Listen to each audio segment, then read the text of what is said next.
ಪಶ್ಚಿಮ ಘಟ್ಟದ ತಂಪಾದ ಮಡಿಲಲ್ಲಿ ಶಿವನ ಸಾಕ್ಷಿಯಾಗಿ ಹುಟ್ಟುವ ಒಂದು ನದಿ. ಮುಂದೆ 4 ರಾಜ್ಯಗಳ ಜೀವನಾಡಿಯಾಗಿ ಕೋಟ್ಯಂತರ ಜನರ ಬದುಕನ್ನು ಹಸನಾಗಿಸುವ ಮಹಾನದಿಯಾಗಿ ಹರಿಯುತ್ತದೆ. ನಮ್ಮೆಲ್ಲರ ಪ್ರೀತಿಯ ಪೂಜ್ಯನೀಯ ಕೃಷ್ಣಾ ನದಿ ಅಥವಾ ಕೃಷ್ಣವೇಣಿ.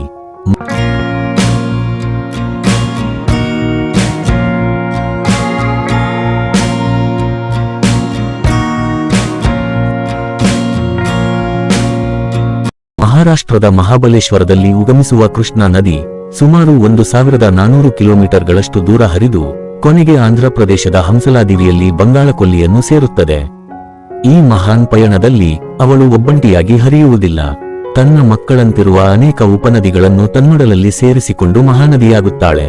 ಮಹಾರಾಷ್ಟ್ರದಲ್ಲಿ ವೆನ್ನ, ಕೊಯ್ನಾ, ಪಂಚಗಂಗಾ, ದೂದಗಂಗಾದಂತಹ ನದಿಗಳು ಅವಳನ್ನು ಸೇರಿಕೊಂಡರೆ, ಕರ್ನಾಟಕದಲ್ಲಿ ಘಟಪ್ರಭಾ, ಮಲಪ್ರಭಾ, ಭೀಮಾ, ತುಂಗಭದ್ರಾ, ಡೋನಿ ಮತ್ತು ಅಗ್ರಾಣಿಯಂತಹ ನದಿಗಳು ಅವಳ ಶಕ್ತಿಯನ್ನು ಇಮ್ಮಡಿಗೊಳಿಸುತ್ತವೆ, ಲಕ್ಷಾಂತರ ಜನರ ಬದುಕಿಗೆ ಆಧಾರವಾಗಿವೆ.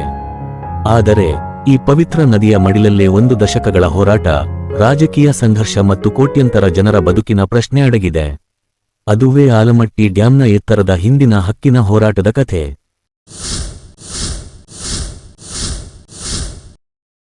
ಕೃಷ್ಣಾ ನದಿಗೆ ಅಡ್ಡಲಾಗಿ ವಿಜಯಪುರ ಜಿಲ್ಲೆಯ ಆಲಮಟ್ಟಿಯಲ್ಲಿ ನಿರ್ಮಿಸಲಾಗಿರುವ ಈ ಅಣೆಕಟ್ಟು ಕೃಷ್ಣಾ ಮೇಲ್ದಂಡೆ ಯೋಜನೆಯ ಒಂದು ಪ್ರಮುಖ ಭಾಗ.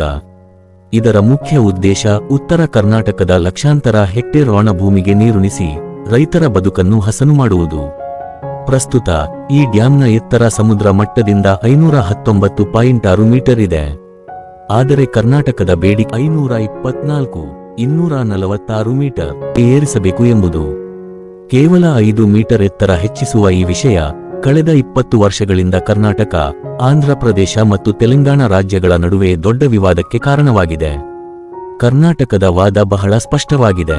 ಕೃಷ್ಣಾ ನದಿ ನೀರು ಹಂಚಿಕೆ ಕುರಿತು ರಚನೆಯಾದ ನ್ಯಾಯಾಧಿಕರಣಗಳು ಕರ್ನಾಟಕಕ್ಕೆ ನಿರ್ದಿಷ್ಟ ಪ್ರಮಾಣದ ನೀರನ್ನು ಹಂಚಿಕೆ ಮಾಡಿವೆ.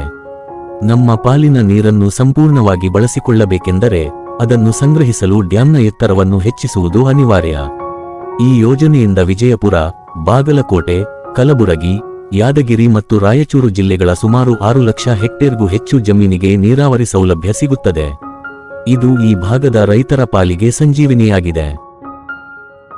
ನ್ಯಾಯಾಧೀಶ್ ಬ್ರಿಜೇಶ್ ಕುಮಾರ್ ನೇತೃತ್ವದ ನ್ಯಾಯಾಧಿಕರಣವು ಆಲಮಟ್ಟಿ ಡ್ಯಾಂನ ಎತ್ತರವನ್ನು 524.256 ಮೀಟರ್ಗೆ ಹೆಚ್ಚಿಸಲು ಕರ್ನಾಟಕಕ್ಕೆ ಅನುಮತಿ ನೀಡಿದೆ.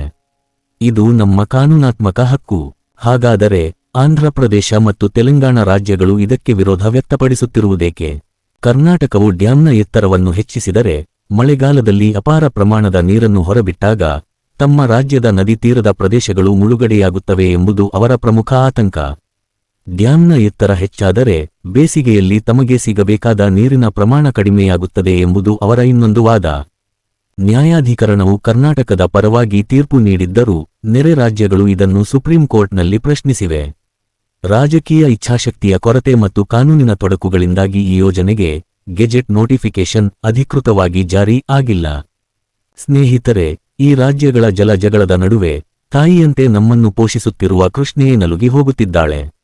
ನೂರಾರು ನಗರಗಳ ಮತ್ತು ಸಕ್ಕರೆ ಕಾರ್ಖಾನೆಗಳ ಸಂಸ್ಕರಿಸದ ನೀರು ನೇರವಾಗಿ ಕೃಷ್ಣೆಯ ಒಡಲನ್ನು ಸೇರುತ್ತಿದೆ. ಇದರಿಂದ ನದಿಯ ನೀರು ವಿಷವಾಗುತ್ತಿದೆ. ಮಳೆಗಾಲದಲ್ಲಿ ಇದೇ ಕೃಷ್ಣೆ ಉಕ್ಕಿ ಹರಿದು ಹಳ್ಳಿಗಳನ್ನು ಮುಳುಗಿಸುತ್ತಾಳೆ. ಆದರೆ ಬೇಸಿಗೆಯಲ್ಲಿ ಅದೇ ಪ್ರದೇಶದಲ್ಲಿ ಕುಡಿಯುವ ನೀರಿಗೂ ಹಾಹಾಕಾರ ಶುರುವಾಗುತ್ತದೆ. ಇಷ್ಟೆಲ್ಲಾ ಸಂಘರ್ಷಗಳ ನಡುವೆಯೂ ಕೃಷ್ಣೆ ಕೋಟ್ಯಂತರ ಜನರ ಪಾಲಿಗೆ ಪವಿತ್ರ ಮಾತೆ. ಅವಳ ದಡದಲ್ಲಿ ಅನೇಕ ಪವಿತ್ರ ಯಾತ್ರಾಸ್ಥಳಗಳಿವೆ. ಕೊಲ್ಲಾಪುರ ಜಿಲ್ಲೆಯ ವಾಡಿ ರತ್ನಗಿರಿ ಬೆಟ್ಟದ ಮೇಲೆ ನೆಲೆಗೊಂಡಿರುವ ಈ ದೇವಾಲಯ ಬ್ರಹ್ಮ, ವಿಷ್ಣು, ಶಿವನ ಅವತಾರವೆಂದೇ ಪ್ರಸಿದ್ಧ. ಕೂಡಲ ಸಂಗಮ, ಇದು ಕನ್ನಡಿಗರ ಅತ್ಯಂತ ಪವಿತ್ರ ಕ್ಷೇತ್ರ.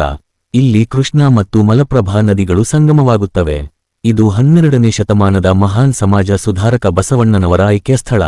ಶ್ರೀಶೈಲಂ, ಆಂಧ್ರಪ್ರದೇಶ, ನಲ್ಲಮಲ ಬೆಟ್ಟಗಳ ದಟ್ಟ ಅರಣ್ಯದಲ್ಲಿ ಕೃಷ್ಣಾ ನದಿಯ ದಡದಲ್ಲಿರುವ ಈ ಮಹಾಕ್ಷೇತ್ರ 12 ಜ್ಯೋತಿರ್ಲಿಂಗಗಳಲ್ಲಿ ಒಂದಾದ ಮಲ್ಲಿಕಾರ್ಜುನ ಸ್ವಾಮಿಯ ಆವಾಸಸ್ಥಾನವಾಗಿದೆ. ಸ್ನೇಹಿತರೆ, ಆಲಮಟ್ಟಿ ಎತ್ತರದ ವಿವಾದ ಕೇವಲ ಕಾನೂನಾತ್ಮಕ ವಿಷಯವಲ್ಲ. ಇದು ನಮ್ಮ ಜನರ ಭಾವನೆ, ಹಕ್ಕು ಮತ್ತು ಬದುಕಿನ ವಿಷಯ. ಒಂದು ಕಡೆ ಉತ್ತರ ಕರ್ನಾಟಕದ ಲಕ್ಷಾಂತರ ರೈತರ ದಶಕಗಳ ಕನಸು, ಇನ್ನೊಂದು ಕಡೆ ನೆರೆ ರಾಜ್ಯಗಳ ಆತಂಕ. ನಮ್ಮ ಹಕ್ಕಿನ ನೀರನ್ನು ಬಳಸಿಕೊಳ್ಳಲು ನಮಗೆ ಸಂಪೂರ್ಣ ಅಧಿಕಾರವಿದೆ. ಅದೇ ಸಮಯದಲ್ಲಿ ತಾಯಿಯಂತೆ ನಮ್ಮನ್ನು ಪೋಷಿಸುತ್ತಿರುವ ಕೃಷ್ಣೆಯನ್ನು ಮತ್ತು ಅದರ ಉಪನದಿಗಳನ್ನು ಮಾಲಿನ್ಯದಿಂದ ಉಳಿಸುವ ಜವಾಬ್ದಾರಿ ನಿಮ್ಮೆಲ್ಲರ ಮೇಲಿದೆ. ಈ ವಿಷಯದ ಬಗ್ಗೆ ನಿಮ್ಮ ಅಭಿಪ್ರಾಯವೇನು? ಆಲಮಟ್ಟಿ ಎತ್ತರ ಹೆಚ್ಚಳದ ಬಗ್ಗೆ ನಿಮ್ಮ ಅನಿಸಿಕೆಗಳನ್ನು ದಯವಿಟ್ಟು ಕಾಮೆಂಟ್ ಬಾಕ್ಸ್ನಲ್ಲಿ ತಿಳಿಸಿ. ಈ ಮಾಹಿತಿ ನಿಮಗೆ ಇಷ್ಟವಾದರೆ ದಯವಿಟ್ಟು ಈ ವಿಡಿಯೋವನ್ನು ಲೈಕ್ ಮಾಡಿ ಮತ್ತು ಪ್ರತಿಯೊಬ್ಬರಿಗೂ ತಲುಪುವಂತೆ ಶೇರ್ ಮಾಡಿ. ನಮ್ಮ ಚಾನೆಲ್ಗೆ ಸಬ್ಸ್ಕ್ರೈಬ್ ಆಗುವುದನ್ನು ಮರೆಯಬೇಡಿ. ಧನ್ಯವಾದಗಳು.